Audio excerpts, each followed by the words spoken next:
semuanya, kembali lagi di podcast Ruang Bicara Erlangga volume kedua. Ore, tepuk tangan dulu. Hari ini aku dengan host baru ya, tapi tetap perkenalan dulu. Aku Rizky dan dengan Kak siapa? Aku di sini Tessa.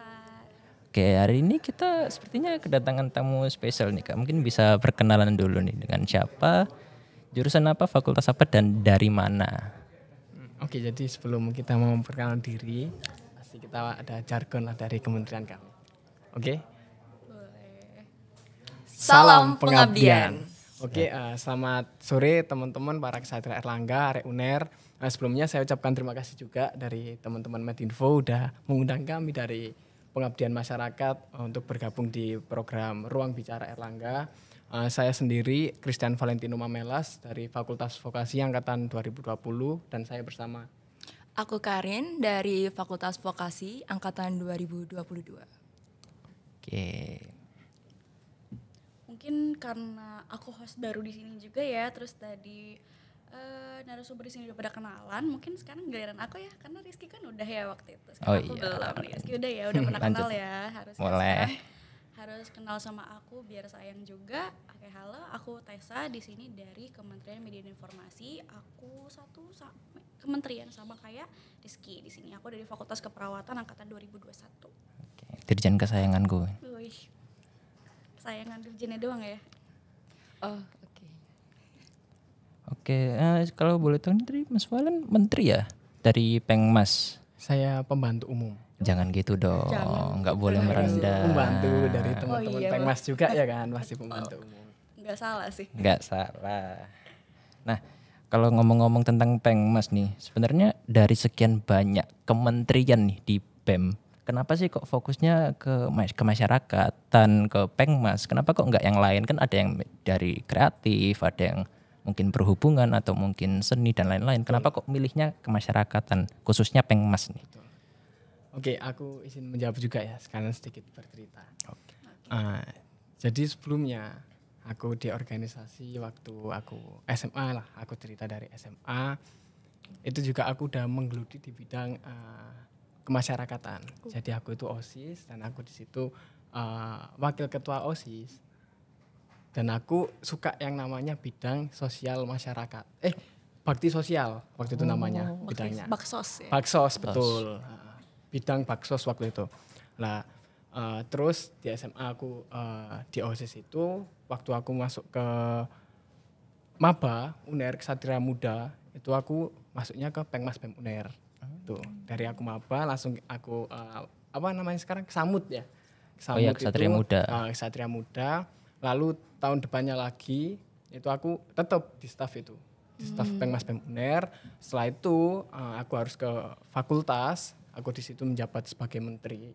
Nah, sebenarnya dari track recordku ini juga kenapa aku sukanya ke pengabdian masyarakat karena menurut aku pribadi ya cukup boring banget gitu. Misalkan kita bikin program kerja yang seperti event-event, talkshow atau apa ya seni-seni olahraga itu aku rasa udah hal yang biasa. Dan aku waktu itu juga ada jam terbang waktu di OSIS itu sebagai bidang bakti sosial masyarakat itu.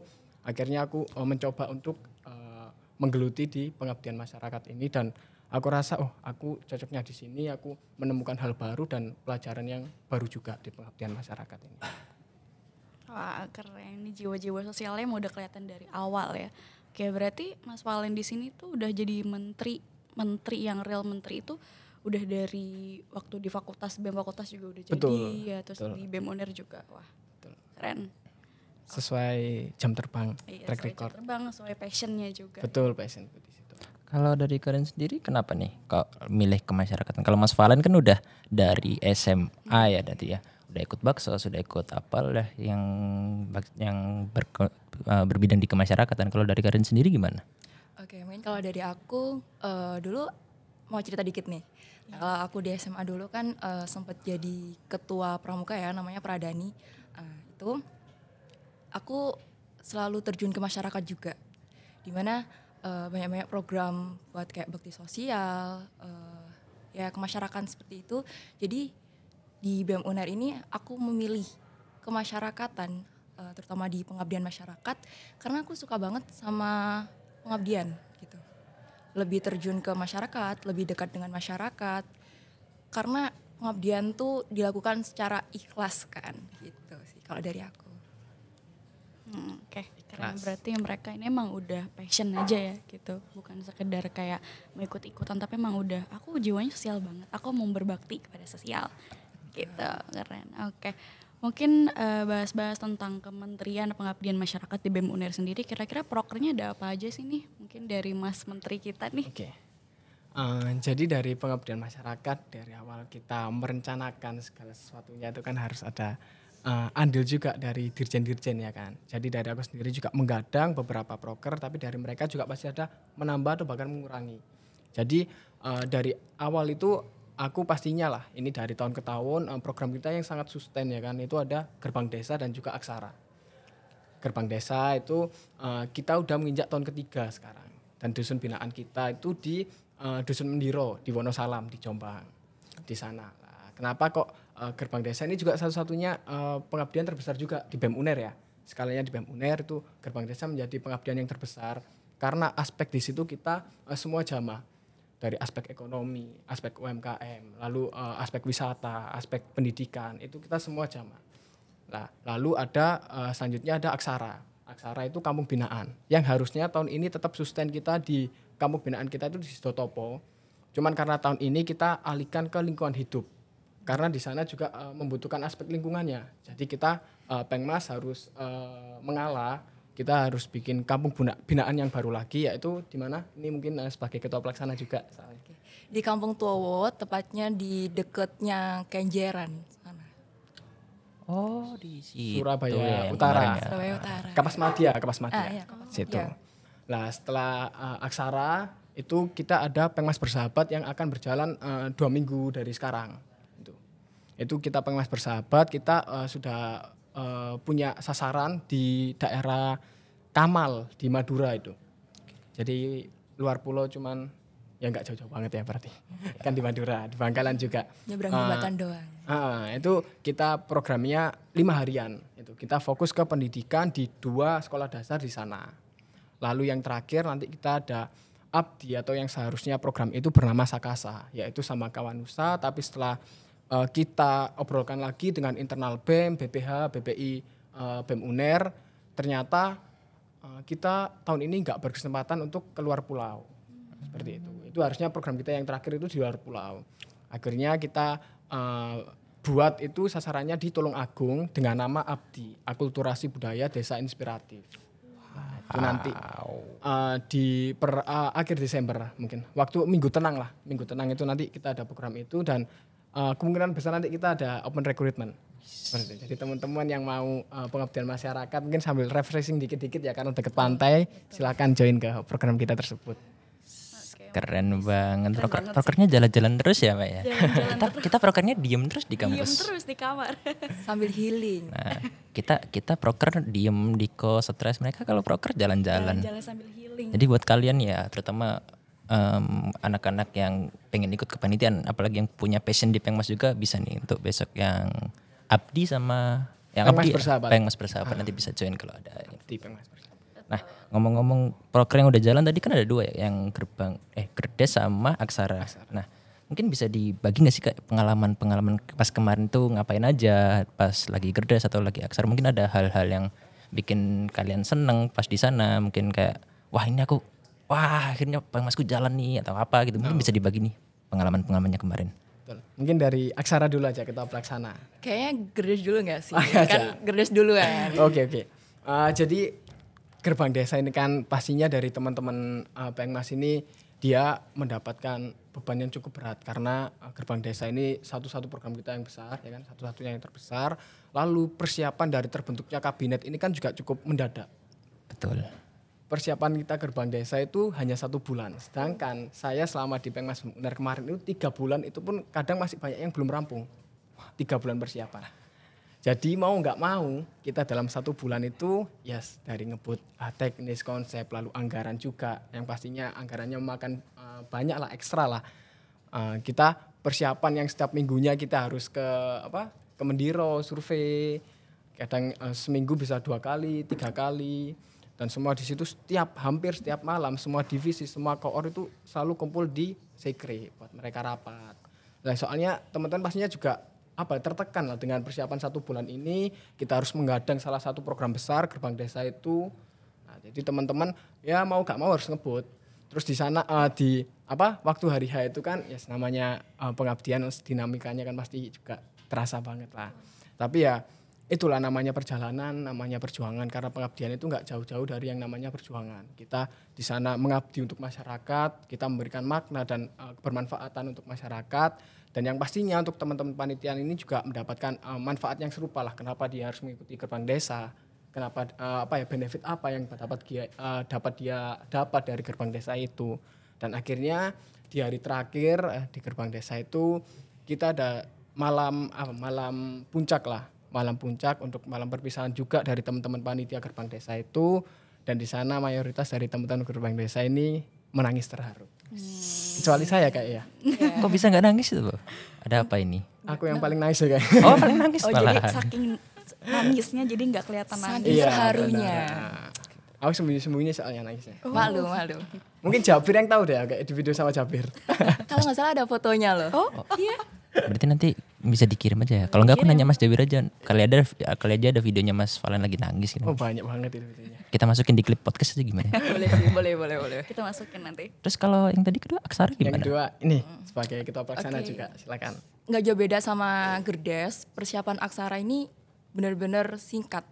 Karena kita Gerdes, kita sambil persiapan aksara, dan H+1 bulan setelah Gerdes, kita udah ngelaksanain aksara itu di Tuwowo. Itu kita benar-benar ngejar rundown dari segi program-program kita yang banyak berubah, tapi itu pun juga nggak membuat kita mundur dari aksara gitu sih. Keren. Memang rata-rata nih karena kabinet kita kebetulan lagi baru dibentuk gitu, maksudnya ya nggak lama gitu ya. Terus tiba-tiba Maksimal juga sih emang ya. Ya betul, apalagi dari pengabdian masyarakat pastinya mereka tidak bisa menyiapkan yang salah satunya itu dengan yang instan. Kita dari teknis konsep harus jauh-jauh, anggaran pun juga memakan ekstra dari anggaran juga. Jadi persiapan seminggu 2 minggu ya kita masih gak ada apa-apa seminggu 2 minggu. Paling tidak 2 bulan lah dari semua program kerja pengabdian masyarakat. 2 bulan tuh udah ekstra banget sih. Tapi tetap jadi loh kemarin Gerdes Aksara tetap lancar loh. Alhamdulillah. Dari after reportnya sih lancar aman jaya ya. Kalau internal kan mereka sendiri yang tahu. Kita Betul, kalau Betul, kalau internal rahasia ya. kita bahas yang penting sukses. Spill the tea. Oke, mungkin dari proker-proker yang tadi tuh. Kira-kira selama kalian ngejalanin proker nih kan udah selesai ya. Apalagi yang Gerdes kemarin mungkin terutama ya, itu kira-kira kesan kalian tuh ketika ikut Gerdes apa sih, dan mungkin selain kesan itu mungkin kayak ada hal-hal mungkin memorable buat kalian, kayak misalnya ada kejadian apa gitu, boleh diceritain nih. Banyak banget gak sih? Yang paling aja deh yang paling. Yang paling Gerbang Desa. Oke, dari Gerbang Desa aja. Nanti kamu cerita yang Sarah aja. Iya. Kamu sendiri soalnya. Iya. Jadi dari Gerbang Desa sendiri itu dalam 10 hari kita melaksanakan program kerja, kan pastinya kita bertemu dengan teman-teman yang itu aja lah. Kita bangun tidur ketemu itu. Jadi kita seenggaknya sudah paham, sudah katam lah dengan teman-teman kita ini. Nah, salah satu problem ya, bukan masalah sebenarnya ya, masalah kecil lah. Ya biasa ya itu kan. hampir di setiap malam Gerbang Desa itu ada beberapa teman-teman Gerbang Desa itu yang mengalami apa bahasa Indonesia ya kesurupan. Iya, ada. Gimana? Aku baru tahu ini jujur. Ada. Iya, Ya, serius. ada gangguan. Supan. Iya. Itu di hari pertama, hari kedua, hari ketiga, dan katanya hari keempat juga itu ada yang apa? Ini apa ya namanya? hipotermia juga sempat hipo. Saking dinginnya di sana kan. Betul. Jadi sempat sampai hipo. Banyak yang masuk rumah sakit juga ada. Batas tadi bilangnya hari pertama 2, 3 kesurupan. Ini kesurupan kalian kena apa, hobi ya bener? Iya, makanya. Kayaknya setannya di sana ini Betul. deh suka gitu. Yang parah itu di hari yang kedua sih. Itu benar-benar dari habis isya ya. Iya habis isya. Pak Isya sampai tengah malam itu Nggak berhenti. Jadi yang harusnya di situ ada evaluasi, ada briefing buat besoknya. Benar-benar semua teman-teman harus aku sebagai BPI juga kan harus teman-teman ini istirahat semua. Aku juga manggil orang pinter lah di sana. Di situ sampai 2 jam lah itu enggak itu. Dari jam Pak Daisa sampai jam 10, jam 12 baru selesai, jam 1 itu tiba-tiba ada yang masuk lagi, jam 2 baru selesai. Rutin ya. Nonton. Dan itu itu yang paling memorable sih kalau dari gerbang desa. Kalau mau kendala-kendala lah ya itu salah satunya. Kalau dari Aksara sendiri Kalau gimana? dari Aksara nih gimana? Waduh, kalau dari Aksaranya sendiri ini kan tempatnya nih deket Kenjeran ya, panas banget nih. Mas banget. Iya, Dan panas bau banget. ikan. Iya, betul. Amis. Ya, karena panas banget itu banyak juga yang tumbang, termasuk saya ya sebenarnya. Karena di akhir hari kegiatan itu Hamin 2 sebelum ke penutupan, saya udah tumbang masuk rumah sakit duluan. Gimana? Iya, masuk rumah sakit duluan. Jadi- Untungnya nggak sampai pingsan di tempat, ya. Lemes Itu, doang. lemes doang. Tapi kan- sampai diinfus. Iya, apa nama kan ujungnya? Iya, Iya. nama. Oh namanya tuh pas kapan? Iya, waktu teman-teman waktu mau closingan, Malam persiapan puncak. malam puncak. Jadi aku nggak bisa ikut. Padahal di situ kan kayak penutupannya banget gitu kan, kayak paling serunya. Cuman Seru. Closing partinya harusnya. Tapi sayang banget sebenarnya dia ketua pelaksana tapi pas penutupan malah nggak datang. Nah, Kalau itu. nggak datang dan kasihan. lucunya, tuh kamar sebelah itu Oh, iya. warga Tuowo. Warga tua. Iya, warga Oh, Tuowo. warga lokal juga. Warga lokal tua ya lokalnya situ. Dan sempet tanya, "Loh, mbaknya kok nggak ikut? Kok sakit?" Iya. Sampai kenal loh. Iya. Sampai kenal loh. Iya Pak, saya sakit, jadi saya nggak bisa ikut kegiatannya. Seru loh Mbak kegiatannya. Iya Pak, Bilang aja, alhamdulillah. ya kan saya yang konsep Pak. Gitu. Iya, iya aku waktu itu udah bilang, iya saya ketua pelaksananya Pak di sini.